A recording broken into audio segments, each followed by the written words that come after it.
What's up, family? Bet online is the fastest and easiest way to wager on all your favorite sports, contests, events with first to market odds and lines. Find reviews and news for every league from the MLB, NFL, NBA, NHL, combat sports, esports, and even golf. Bet Online continues to be the top online resource for all your sports information, from live in-game betting, props, and futures. Head to Bet Online today or use your mobile device to join today and make your first sports bet. Use our promo code BELIEVE50, BLEAV50 to receive your 50% welcome bonus on your first deposit. Bet Online, where the game starts, who's a proud sponsor of the Bossman Show on your radio.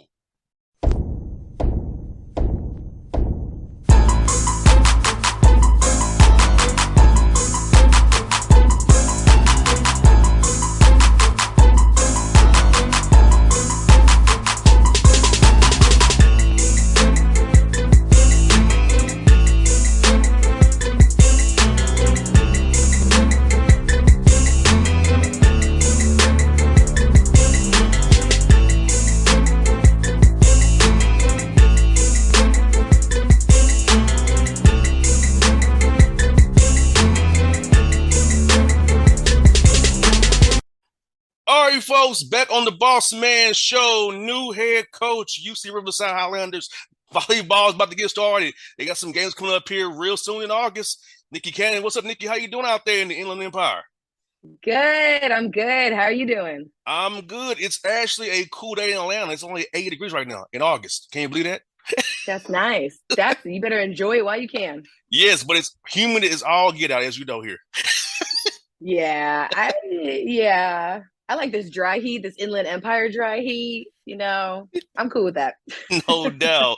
Let me ask you, what does it mean to you to finally become a D1 head volleyball coach after being an assistant at Fullerton for all those years there and doing your thing in volleyball at high school level as well? How does it feel now to actually, be the head coach now, having your own program?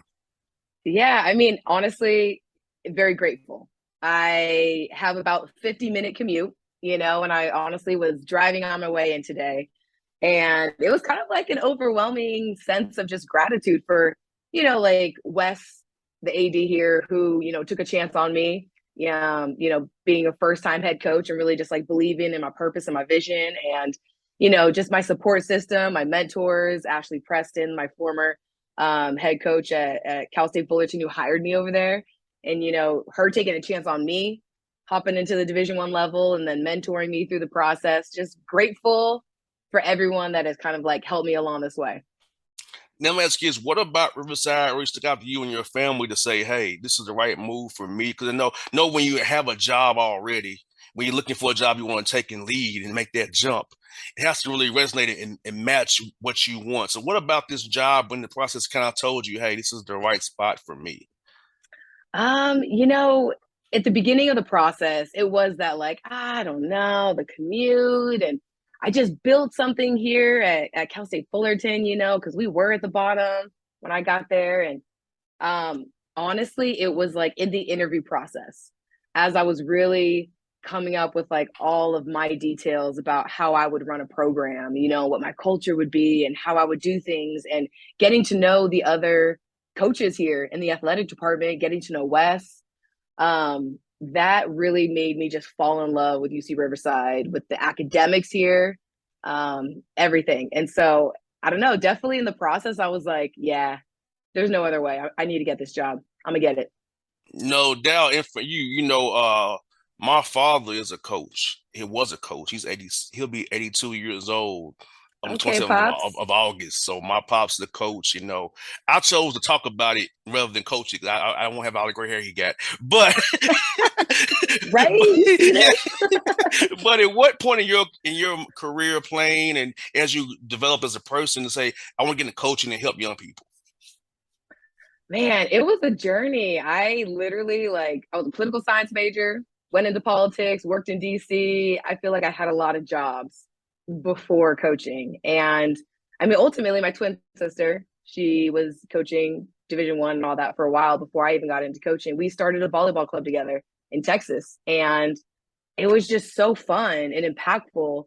These young women to just like get to pour into them, and at this point it was helping them go to college and to see how many kids we got signed, and then moved back to California and started at a junior college. And it was like, again, such a great opportunity to take these young women for these 2 years and to pour into them and give them an experience beyond just volleyball and to help them go on to a 4-year school and like finish their education. So I've kind of gotten to be at like every step of the process. And I always say, these 4 years that you're with us, it's so much more than just volleyball. They're like such impactful years of just growing into who you're going to be in life, and preparing you for this thing called the world out there. That's tough. So whatever I can do to be a part of that and impacting them and empowering them, I was sold. And I think that's the main thing about it. On Father's Day, my father gets a bunch of texts from his former players. He always Yeah. tells me, "You're my biological son. I have 20,000 sons." You know, so Exactly. the pouring into Exactly. the young men and pointing into the young women who your sisters coach, I feel like that's what's most important. So for me, like a lot of coaches that I had, things they told me back when I was 18, 19, 20, it makes sense now at almost 40. I agree. You're right. And you know what? They may not love me right now, but they will eventually. It'll resonate with them eventually. Yeah. Yes, exactly. Nah, So because true. it's so funny because, like you said, when we know when we're that age, like, yeah, whatever, we're good, we're away from our parents, we're doing our thing. For me, I was on the football field, so you already know that's a different, another ego trip right Yeah. there, right? So it's Oh, like, yeah. but then I'm like, as I has to hit some issues outside of that bubble of being an athlete, when you get into the real world, like, dang, coach was actually right about this. Coach really had a point Right. there. It's It's it's real crazy life seeing it experience. now, the way it's happened for me. Mm-hmm. Yeah. It's real life experience of that sport. And volleyball can just be such a vessel for these young women to do so much more beyond these 4 years. Folks, we're back here with Nicky Cannon. Life happened. Technology happened. That happens. We know how it is. Zoom is good at giving the curses. We all know. The good world of Zoom. Yes. So let me ask you this: now that you're the head coach, moving on from being an assistant, how are you going to build this program out and get these girls to be on the same page? Because I know it's the big thing of a team is getting people with different backgrounds, different parts of the country on the Yes. same page to represent the Riverside, not their own interests on name on their backs. So how are you going to Yeah. go about approaching that dynamic as we all do in this sports world we love? Yes, no, for sure. I mean, it's definitely building a certain level of team dynamics in the culture, but the buy-in has to be there because you're right. I have 6 players coming back. I have 6 transfers coming in, and I have 5 freshmen. Like it could not be more of a blend of young and grad transfers and old and different personalities. And I think it's really creating a space where we promote togetherness and really getting to know each other and really letting down walls and connecting. That's where like the trust comes in. And then a space where we can believe as much as we want, like we can truly believe in ourselves, believe in each other. I always talk about Brene Brown. She's amazing. I don't know if you're familiar with Brene Brown, but I'm like, there's Brene Brown and there's Oprah, and they do Soul Sundays together. It's always a good time. But, they talk about quieting the cheap seats, and quieting the haters and what everyone else's perception of UC Riverside volleyball has been in the past, and really just digging in, like hearts in, digging into believing in each other, and then competing. That's the best part. Get out there, compete. We're believing in what we're doing it together, and we're just going to compete and go hard. And I think once I get that buy-in from everyone and let them be a part of the process, this program's gonna start surprising some people. No doubt for sure. And for you, when folks watch your team play this year, Nicky, what do you want them to take away from watching you all play? Because I know you want to see them play hard, of course. What else you want them to take away? Is it the energy, is the effort, the vibe, Uh, the oneness? What do you want people to see when they I watch you all play? don't want to be scared to play us. No Like, damn, doubt. they don't ever give up. Damn, they go hard. I don't want to play them. That's what I want. No doubt. I'm with that. I'm with that. Let me ask you this. Besides your sister, who has been some of the most impactful people on you professionally and in your career? as you grew up into this thing from going from DC to volleyball on the court, man. That's a hell of a transition right there. Exactly. I mean, Ruth Nelson, she's always been a mentor to me ever since I started coaching volleyball. She's a legend in the volleyball world in Texas, especially when I was out there and I first got into volleyball. Mick Haley's been amazing throughout the process. Ashley Preston, again, she's the one who hired me at Cal State Fullerton. All super impactful, in my process to getting where I am today. Shout out my husband. He is such a boss dad and husband, taking care of the kids all the time, doing it all, letting me pursue my dreams of coaching and my purpose here, even when I was making a little stipend coaching JUCO, so being there and supporting in the process. But for sure, I just appreciate everyone who's poured into me. No doubt, man. Yes. How is it trying to manage players now with social media? Because I know when I was playing, it really wasn't a thing. Or it was when I started. Facebook came out when I was playing. That's when that was when it was only for you had a college email address. Yeah, no, I hear you on that. Yeah, it was so how is it changed for you trying to manage players with social media, family, folks getting in their ears, trying to tell them you should be playing more, and trying to undermine the greater good of the one team value? Yeah, I mean, it's all a part of the process. It's that buy-in to the process, and I would like to think as a recruiting coordinator everywhere I've been, and really getting to know these young women and bringing them into the program, that I'm bringing in strong and confident young women who are about what I'm trying to create here and what we are trying to build here, and that they want to be a part of leaving it better than how they found it. And that's a process, and it's sacrifice. It's that servant leadership too, and if you're going to be a servant leader, if you're going to sacrifice, then it's not always about you and how can I get on the court to get more playing time? It's like, how can I contribute to the level of competitiveness in this gym? How can I contribute to the culture of this program? And how can I contribute to the strength of our academics in this university? And those are three things I talk about every single time I talk to recruits, and I ask them, I'm like, do you want to be a part of building something, and leaving a legacy behind and leaving it better than how you found it? Or do you want to already go into an established winning program? And if they're even like, well, I mean, both, I'm like, next. Because it's like, no, like I want them to have the hunger to sacrifice. So yes, maybe you sacrifice playing time because you're just not that good right now or as good right now. Maybe your stats didn't line up this year, right? So it is an understanding of servant leadership, sacrifice for the common goal. And, all those little things in the process, it's buy-in.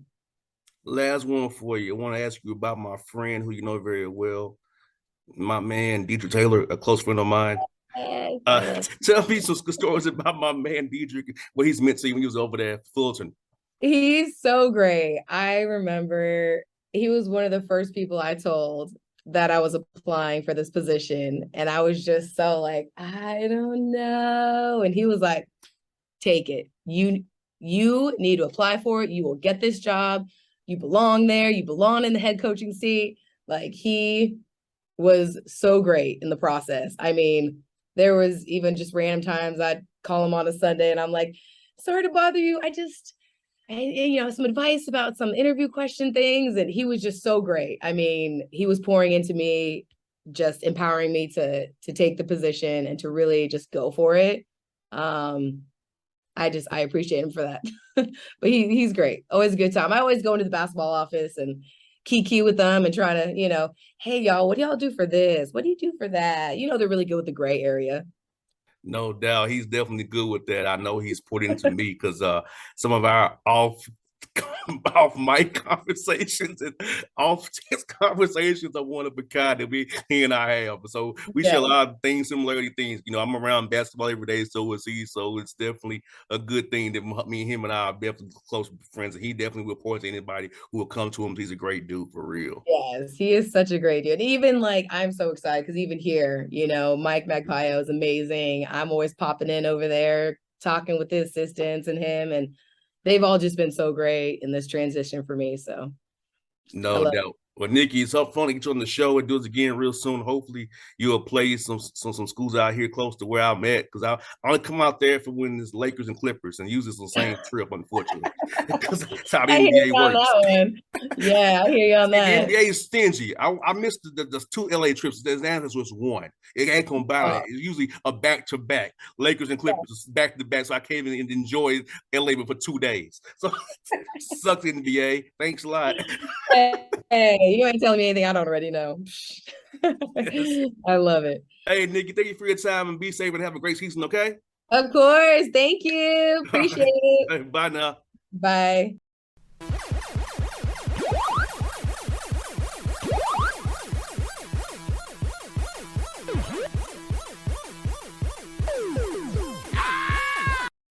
What's up, family? Bet Online is the fastest and easiest way to wager on all your favorite sports, contests, events with first to market odds and lines. Find reviews and news for every league from the MLB, NFL, NBA, NHL, combat sports, esports, and even golf. Bet Online continues to be the top online resource for all your sports information, from live in-game betting, props, and futures. Head to Bet Online today or use your mobile device to join today and make your first sports bet. Use our promo code BELIEVE50, BLEAV50, to receive your 50% welcome bonus on your first deposit. Bet Online, where the game starts, who's a proud sponsor of the Bossman Show on your radio.